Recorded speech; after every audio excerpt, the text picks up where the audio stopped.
Welcome everybody, whoever has joined in. Today's topic is before you trust AI, you got to trust your data pipelines. And with us, we have Kushagra Deshmukh, who's the solutions engineer here at Hevo. Thanks, Kushagra, for your time today. And this topic is something that we've been having conversations quite often lately. That we are all moving the jump of that ship, right? That like AI, what new AI models we can build and what not. Today we are going to be talking about how to make sure your foundation is ready before you jump into your AI models. So we'll start off with like setting up the problem, which talks about like lack of data strategy in AI, what actually makes your data pipelines AI ready, how Hevo fits into the stack, a live demo, and like a case study, so that you all can also take how other teams are doing it, and then we towards the end we'll take some questions. So, Kushag, not keeping everybody at wait, we'll just jump into the content and then the demo. Sure. So let's start with the foundational problem, the lack of data strategy. Why I say this is a foundational problem is because most of the AI initiatives fail because there's a lack of data strategy. Now, what is this lack of data strategy? So, when data quality and governance are not solid, your models indefinitely give you predictions which are wrong. Now, what you do after that is you spend too much time in terms of managing all of these data issues, which are fairly expensive if you look at the frequent retries that you do, or even expensive rebuilding at times. So to solve this, essentially, we need scalable data pipelines. And when you talk about scalable data pipelines, it needs to be adaptive to the change in terms of volume of data which is growing, the number of users which are growing. And if you don't have the scalability in place, you will actually lead into all the operational inefficiency in terms of managing everything, like manual fix, like too many bandwidth crunch of your engineers to, even for a mere small fix to be done in the data model. All of this has a foundational problem, like I mentioned, because you don't have a data strategy. 25% of all the projects fail because of, you know, the same problem. Now, how do we make our foundation for our AI ready models? Actually, it's not really a sprint, it's a marathon. What you see over here is a layered approach of how do we make our data foundation AI ready. At the top is a unified data ingestion. This basically means that your model is not taking data from one area. There are lot of different sources that you need to tie up for a proper model output or a model data set. And you have to have a unified data ingestion layer which is bringing in all of this data from all of these sources. Then comes scalability. With scalability, we mean as your volume grow, as the number of users grow, you should not be going back to your architecture and seeing, hey, where can we change to adapt to our growing volumes? Third is reliable CDC. With CDC, we mean you have to have your fresh data, right? Especially when you talk about mission critical real-time use cases. Followed by that, we have security and compliance. You have to take care of the sensitive data at the same time, meet all the compliance standards. And finally, at the bottom, but most important, is monitoring and observability. When your pipeline health is fine, when the data quality is being checked, there is an instant trust that is built on top of the data model. With this, basically, we are making the data foundation for an AI ready initiative. But where does Hevo fit in? We help you build AI ready pipelines, but there are a lot of nuances within how we enable it for you. Firstly, we have 150 plus connectors, which we provide you as form of a directory. You can choose from that list of connectors, ingest data from all the diverse sources, and update your training data sets using CDC to have just the fresh data available for your models. As we ingest your data from all these diverse sources, we also provide you ways of cleaning it, manipulating it using DBT core integration, SQL models, Python-based interface, and whatnot. After this, once you have ingested and transformed your data a little bit, while your CDC pipelines are running, we do something called a schema mirroring or what we call a schema mapping. So you don't need to be worried about, okay, I'm taking data from my raw data source. Whatever downstream ML use case I'm doing is probably in my data warehouse. How do I map the schema?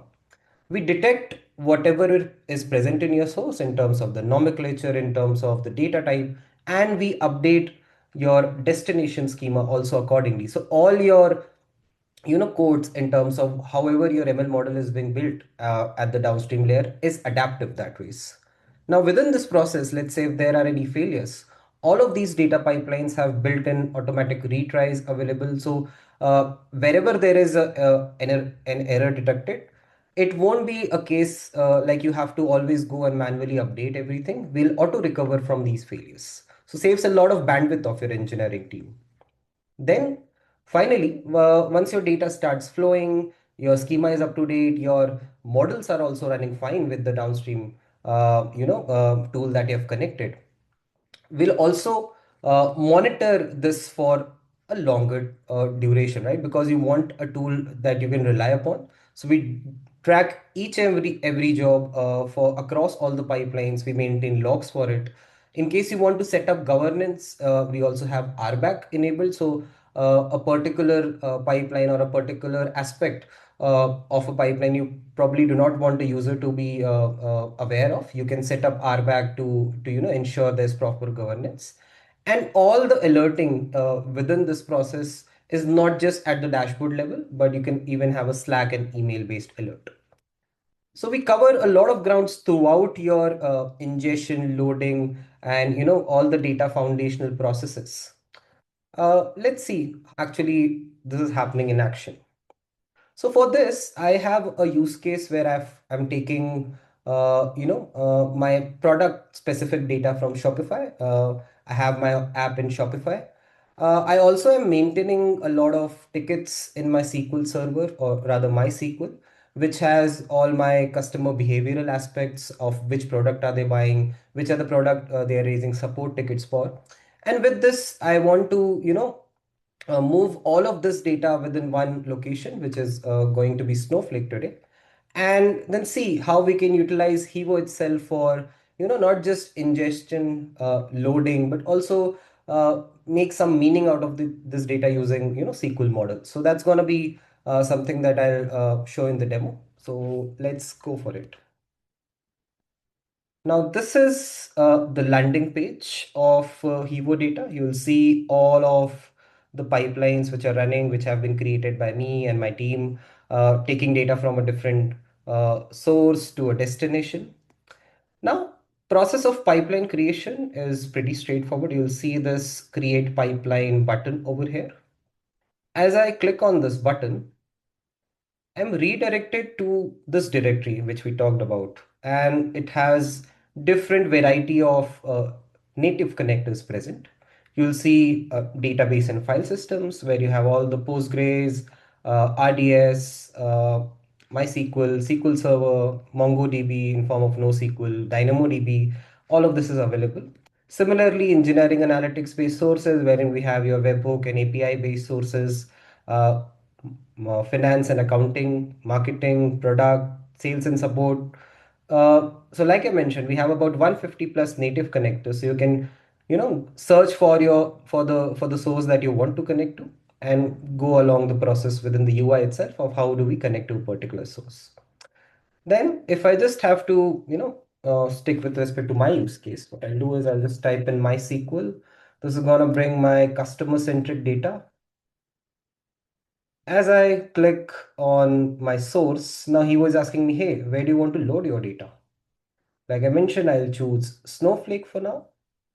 As I select my destination, he was asking me, how do you want to capture the data from your source? How do you want to replicate this in your destination? Typically, in case of databases, we rely upon log-based replication, and each and every database has its set of log which is exposed. which allows us to, read all the inserts, updates, and deletes. In case of MySQL, we have it as bin log. Let's say if you do not want to expose your logs, probably your data set is very small, and you do not want it to be log based. We also have table based ingestion, wherein you can just specify the particular table. You define, okay, what should be the incremental capture from that table, and go along, capturing data from just those specific tables. Similarly, in case you want to just write a custom SQL query, select a particular table you want to take out data from, you can do that as well. I'll actually choose a table mode over here and continue further. Now this gets exciting, right? We are at the source configuration page, and uh, the best thing about Hevo is that even let's say there's a non-technical user, when you look at the right side of the page, it is actually telling you what should be the step-by-step approach of creating the pipeline. It's not just with the MySQL source, it's actually for all the sources. So if a non-technical user comes in, and if he or she has the right resources, they can build their own pipeline. So it's very adaptive, and the learning curve is very, very small. I already have a pipeline created, so I'll save my time and just copy some credentials over here. My host name, my port number, what should be my username. Password will not be copied, so I'll just type in my password over here. And in case you're looking to have a more secure connection, you can always connect to SSH tunnel. We also offer a lot more other advanced connectivity options. Then I'll just go to my step 2 and select, okay, which objects do I want? So I just have two objects because, again, very specific data I wanted for my use case. Seeing what is my customer activity, what are the open tickets for my app. I'll just continue. Now, because this was table mode, he was asking you, hey, you selected these two tables. How should we pull data incrementally from them? So you can have multiple types of query mode. If you want a timestamp based replication, you can have that. In case you want a unique ID based replication, you can have that. Purely depends on how your data is structured at the backend. I'll have a timestamp based replication. I'll just tell Hevo that, hey, this is the timestamp column we need to refer, and move further. Again, I'll choose my destination. Now we have major cloud data warehouses and OLTPs as our destination. So you'll have Snowflake, BigQuery, Redshift, Databricks, and also OLTPs in the form of Postgres, SQL Server, also present in a destination. In case you're looking to have a file-based output location, we also support S3. I'll just choose Snowflake for now. And there comes our final step. First, how do you want to differentiate the tables that are being loaded? So you can, just define any kind of a prefix, maybe just demo, and all the tables which are loading into Snowflake will have this prefix just for differentiation from, rest of the tables in the schema. Then this becomes a very important topic. We also saw this in slide that we adapt to your schema. Schema adoption is basically with this toggle auto mapping. What this will do is mirror your source schema into your destination. And we'll see that in the running pipeline. But this saves a lot of time when you're bringing, let's say, a large amount of data. You don't want to manually map each and every field. What should be the data type? How should it be written, all of that. We'll just map it as is from the structure, from the source rather. Then the final step is how often do you want us to pull data from a source, right? You can go as low as 30 minutes. We even have a larger engine which goes even beyond 30 minutes. You can even have every 5 minutes for some sources. Or in case you want a custom scheduling, hey, I want it to run every 2 hours or every 9 a.m., 10 p.m. At night, you can choose to schedule it as per your convenience. I'll just go ahead with 30 minutes and click on continue.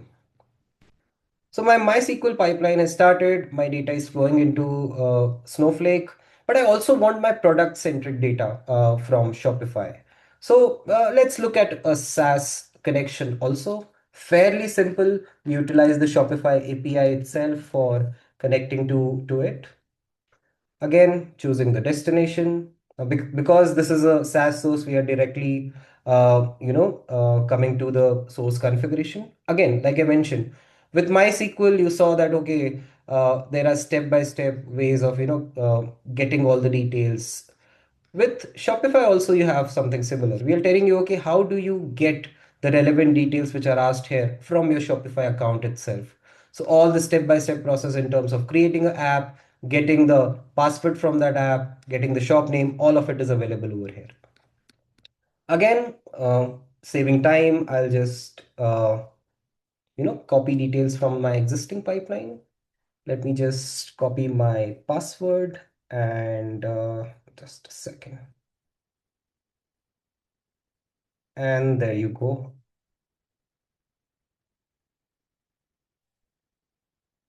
Now choose how long you want to go back into this app's history to pull out the historical data. It can be 3 months, it can be 1 year, 2 year, and even all the available data present for that particular Shopify app. You can pull that in.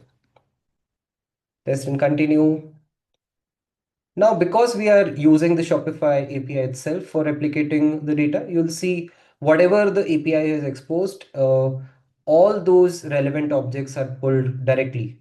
And you can again choose to filter them out, select only particular objects that you want to load. That level of filtering is also even search for a specific object.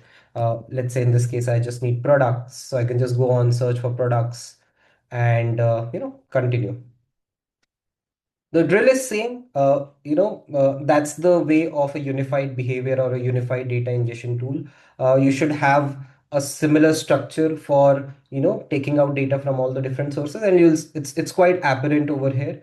The process is very simple. Be it any source, configure it, select what objects you want, and then choose the destination where you want to load your data. Again, in case you want to define any prefix, define it.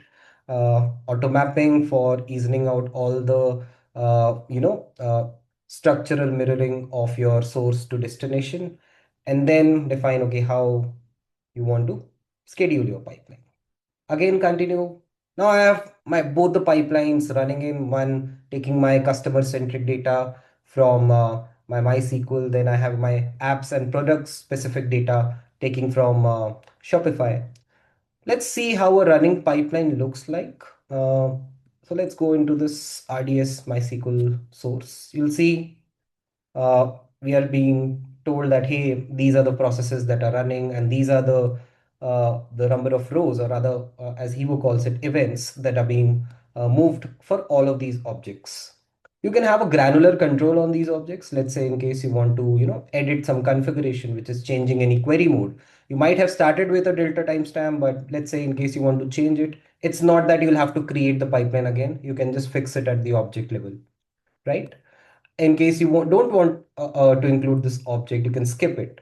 In case you want to backfill your data, you can just restart your historical load. So all of the granular steps, which in the overarching theme might look like a complete pipeline rebuilding, is not the case. You can actually control it just at the object level and let your pipeline run as is. Now comes a very important part, which is transformation, and I'll show you both the aspects of transformation today. We talked about we not just help you ingesting the data, but also how do you want to clean it, manipulate it further. So here is something called as a preload transformation. And this is basically helping you to cleanse your data before it's actually loading in your destination. Uh, you can have it in two interfaces. You'll see this drag and drop interface, and but let's say you are a code savvy person, you can always have a Python based interface also to define how you want to, clean your data as you go along, loading it in your destination. Now, we call it a lightweight way of doing transformation because uh, all of the smaller operation which you're seeing over here, let's say dropping any field, finding and replacing some field, flattening any JSON file, or even masking sensitive data, right? All of these smaller operation, but when you talk about large number of objects, might seem to eat up a lot of time. We have availed you directly. So before loading any data, if you want to do any kind of cleansing, you can utilize these template transformation. To just show you an example, for example, I want to mask out certain fields. What I'll do is I'll just drag this bit, go on. select for which table do I want to do it. Let's say I want to do it for my support tickets table. I'll look at the sample data over here. Okay, I'll copy my table name. And okay, what do I want to mask? Maybe my customer ID. I'll take this information back, go back to my build phase. Firstly, give my table name. Okay, Hevo, I'm using this table name to, apply all the masking operation. And within this table, what I want to mask is my customer ID. So I'll just type in customer ID. Filter added, table name given. What I can do now is just test if my transformation is working. And as you see, my customer IDs are now masked. If you are satisfied with this, in case you want to add, more conditions, you can go back to your build phase and add it. But if let's say if you're satisfied with it, you can just deploy this in your pipeline. Now, every incoming data will pass on through this condition, and then the data will be loaded. Similarly, we did something called auto mapping, which was turned on. What it has done basically is visible in the schema mapper window. You'll see these are my two objects, and these objects are loading into this destination table which is created. Now, uh, how do we say that your schema is mirrored or mapped, and how is it adaptive? So Snowflake is a particularly case sensitive when it comes to data loading. So all of the case, not just the nomenclature and the data type adoption, but even the case which Snowflake has to adhere to is also mapped accordingly in the destination. And same will be the case for any destination that you choose to go along with, for loading your data. Now, in case you do not want to utilize this mapping, you can always edit it. You can choose to drop this particular table and maybe recreate a different table and start the mapping. So all of these customizations and control is also available within the UI itself. So you don't want to have a back and forth between your source and destination. This is a clear unified data ingestion, which is not just helping you just move your data, but also control and customize it so that as your data grows, as your number of users grow, you can also cater to their customizations needs, and also make sure you are growing tangibly as your volume is also growing. Finally, there's a load status clearly telling you that, okay, X number of rows are, pending to be loaded. This will be the approximate time for them to be loaded. And all the activity that we did within the pipeline, right from connecting to it, creating it, to, the recent transformation script that we updated, all of it is logged. And when you have a large team, let's say multiple pipelines running, if you want to, track everything, you can have this integrated within a CloudWatch so that everything is governed for all the pipelines. You can even define the severity for each and every pipeline so that there's also a layered approach in terms of how you are observing all the pipelines. So this was all about how you create the pipeline. Same structure will be available for my Shopify pipeline also. So all of these, steps remain the same. We talked about preload model, but my main intent was, hey, I want to make out something out of my Shopify products data and all the tables I'm taking from a MySQL source. So then we go to our post-load models. Again, like we discussed, they are offered to us in two ways, SQL, and you can also bring in your DBT core models over here and orchestrate them further. For SQL models, very, very simple thing. What I'll do is I'll just go to this, maybe I'll just delete this draft, go to my create SQL model and choose my destination. As I choose my destination, what happens is all the tables which are loaded into this destinations are visible over here, regardless of the pipeline. So I'll have my MySQL tables also here. I'll have my Shopify tables also here. You can see that through the logo. And you can utilize this window for, doing any kind of manipulation, aggregation on top of this data, and then schedule them further in your destination. These are called post load because these transformation rely upon the destination compute itself.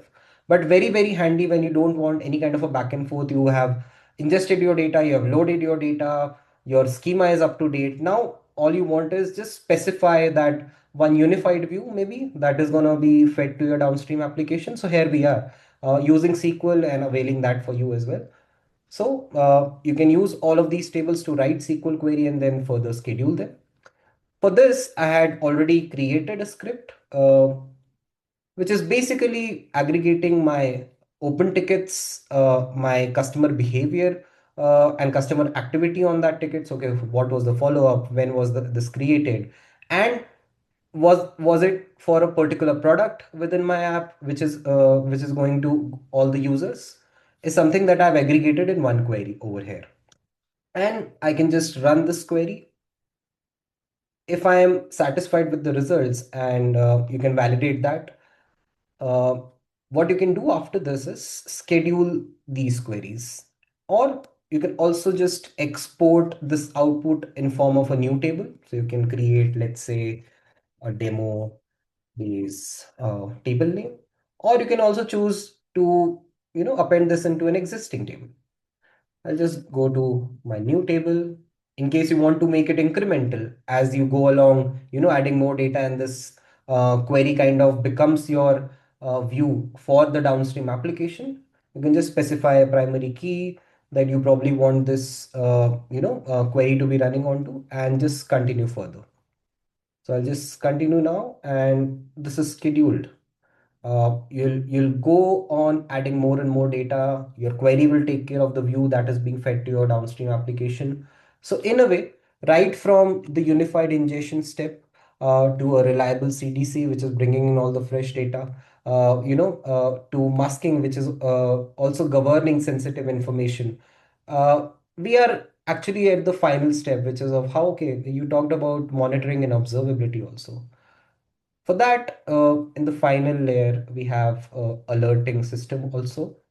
So you'll see we have alert preferences set up, which are very, very nuanced. Again, it's not like a very generic way that, hey, this has failed. No, your pipeline connectivity piece, if there are any job failures, if there are any loading failures, if there's any data spike alert, same with the destination, same with your models, even in your activity logs. So all of the granular points are covered, which will not just indicate for any issue at the dashboard level, but also if you can just specify your email ID, you can even set a DL and add the DL so that all your teams are notified for a particular issue.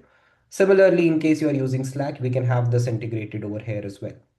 So you can just save the settings further, and all of these alert preferences will be given to you through that medium. Similarly, I can go on this team. Okay, I do want to leave.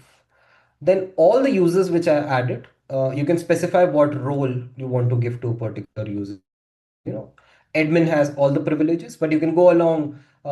Probably one user will only take care of the billing, which is happening inside this account. Pipeline administrator, one can be just a collaborator to look through what's happening inside your model, and one can be like a pure observer. Again, each role has a set of you know how do I say, set of privileges that allows them the operation within the product itself. Yeah, so that was about it. Just showing all the aspects, right from ingestion to load to transformation, for building your AI ready view or AI ready model, and ensuring all of this is happening in a reliable way. Talk about a story which is of one of our customers, Zippy, uh, who actually utilized Hevo for making their ML-ready data pipeline. This was for a data, or rather an AI model called Smarter Risk Assessment. Zippy is basically a finance based firm.